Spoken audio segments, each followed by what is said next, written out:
галоўнага дзяржаўнага свята Дня незалежнасці Рэспублікі Беларусь мы завіталі да старэйшага жыхара вёскі Пагарэшчына Алянцевіча Эдварда Вікенцевіча, які з'яўляецца жывым сведкам вайны.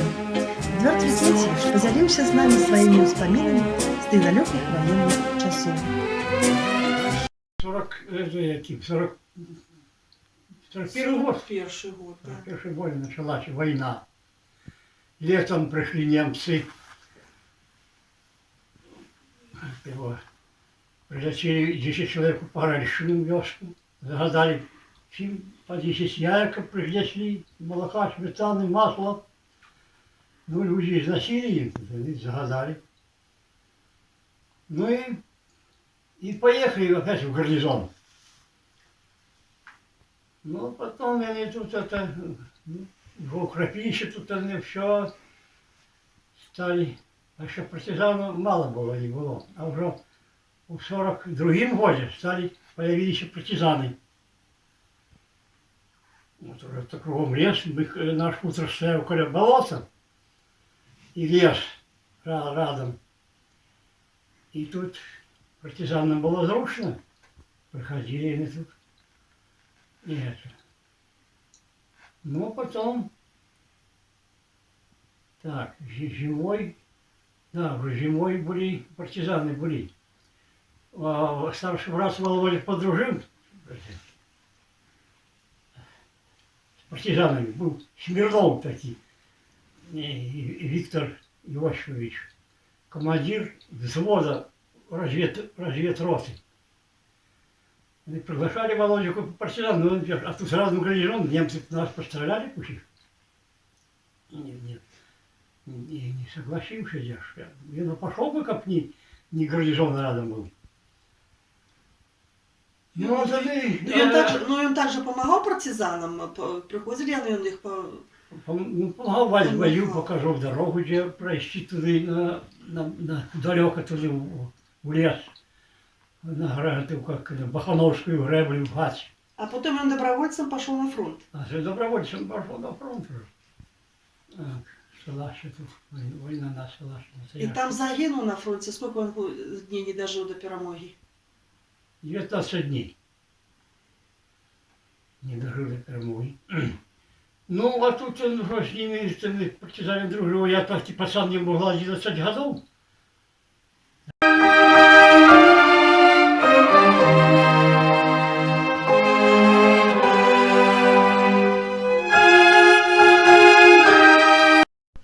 Нам листовки подкинул в гарнизон. А я уже таки рад, что я буду способен. Ну, хорошо, попробую.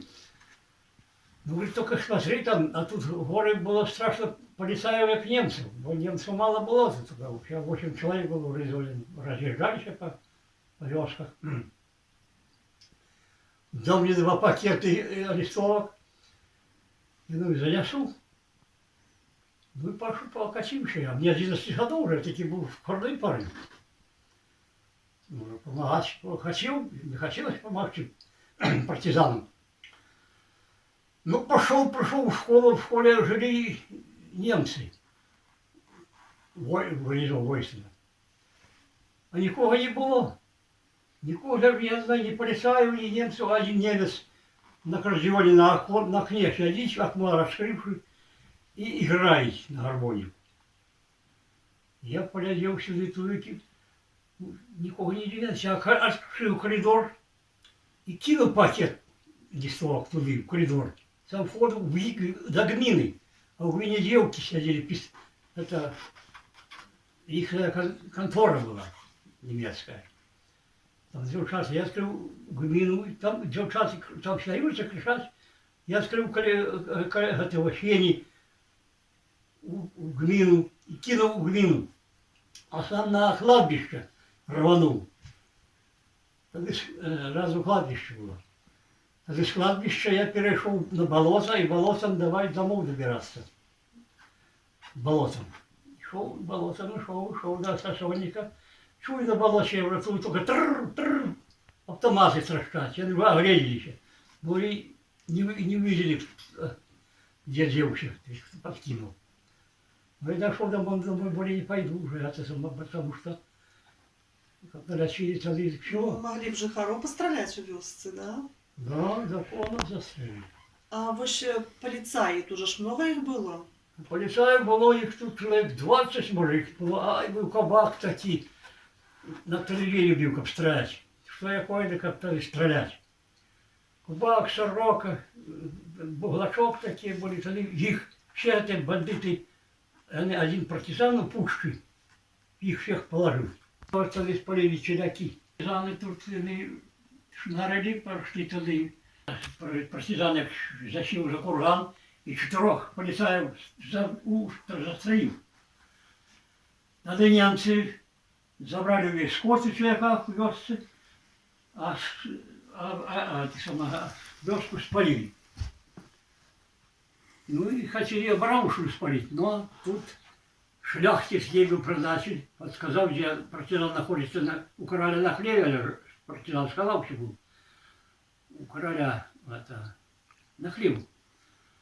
И когда подсказал, что на хлеву, ну, так ты полез, господара заставили лечь, партизана разбирать. Здесь партизан будет сдаваться. Застрелил, убил, все. А то я сам себя застрелил, я не хлеб спалили, ну еще не сгорел.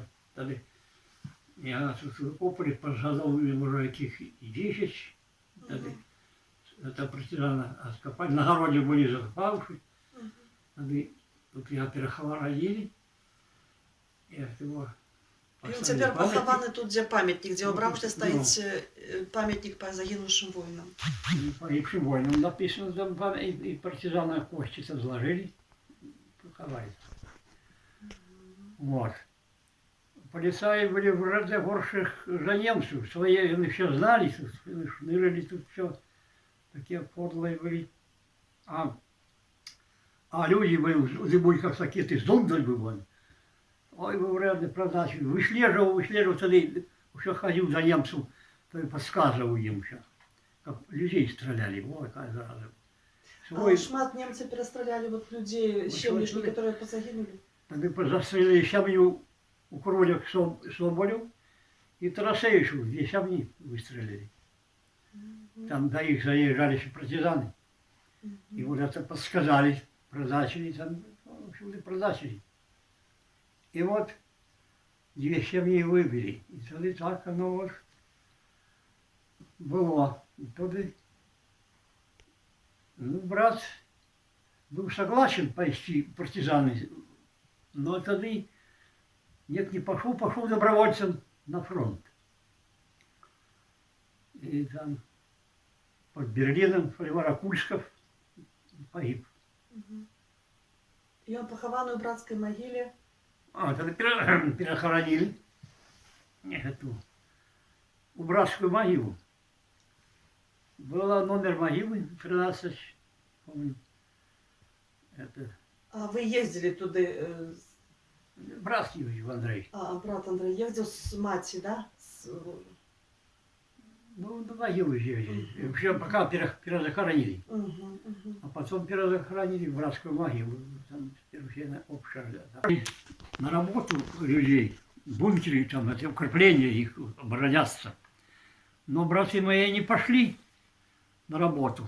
Солнце одних выправляет, с кем водку пить, то их не отправлял, а то до наших хлопцов еще на работу. Они не пошли. И прилетели полицаи, забрали корову за это. Стоп, вже тепер де? А ось у конце війни, вот эти поліцаї, вони понесли якесь покарання від нашої совєтської влади?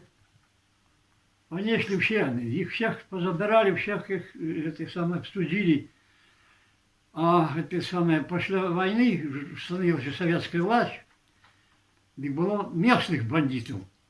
Иванов таки был НКВДист, лейтенант Иванов, Смурманик, ну теперь там нельзя. Похований, Похований, да. да. Такий був, як Литвин бандит такий. І напав на Іванова, перейняв, коли этой, У Рацевичах тут. Рацевич Ну, там. тут же стоїть йому, да, на місці Ну. гибелі стоїть йому помник. Камінь І лежить. І лейтенант погиб. Ну, його забрали тоді туди тогда расстреляли там, в тюрьме бандита. Этого Литвина. Это советская власть укреплялась, тогда стали организовали колхозы, колхоза уже не было, организовали колхозы.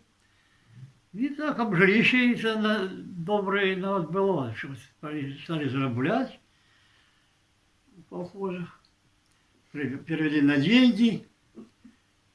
Вот. Я пошел на трактор работать и зароблял хорошо, и жили, вот дом купил, вот этот. Вот там старая хатка была, стояла край болота. Ну, вот годов. Так, с наступлением советской армии дали сигнал, советская армия с орудий выстрелили, и немцы и рванули со страху, на Верейку утекали. На Сморгоне была перекрыта дорога, рванули на Верейку. Покидали и продукты, и одежду, и все, и тракторы остались. Дядька был в партизанском отряде, Андрей Чекота. Ну и там соседи подсказали, а он был дома. И он, тут уже были, стояли там немцы, с Сморгоне занявшие. И тогда я косил жито дома, и как с косьбой этой самой боркой урожая.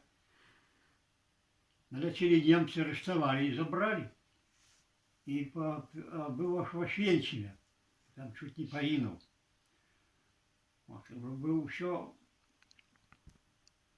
А потом пришли там союзные войска и освободили, освободившись.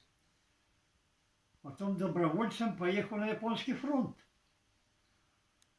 Ну, потом ему дали разрешение, что мог жить в Англии.